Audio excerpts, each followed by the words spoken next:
All right, what's this guy doing? Squatting down, Cossack squat, ankle, knee, hip mobility. And what we're doing is we're just going to do all the opening stuff, the waist.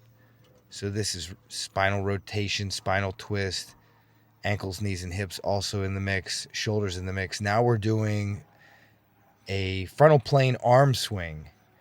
And I think it's cool because it looks like I got like 8 arms, which is kind of fun. And now we're doing sagittal plane arm swing. And now it's a rotational arm swing.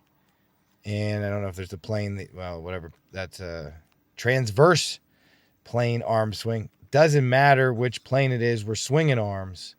And this is opening shoulders, driving blood flow all the way down from the fingertips. You'll start to feel it pool in your hands. It can feel a little uncomfortable.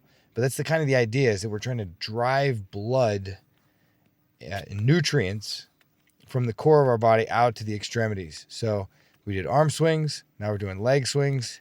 Now these, I don't know if you're getting enough whip out into the toes for it to, actually be sending blood down there. But you are, you're doing some pretty aggressive swinging.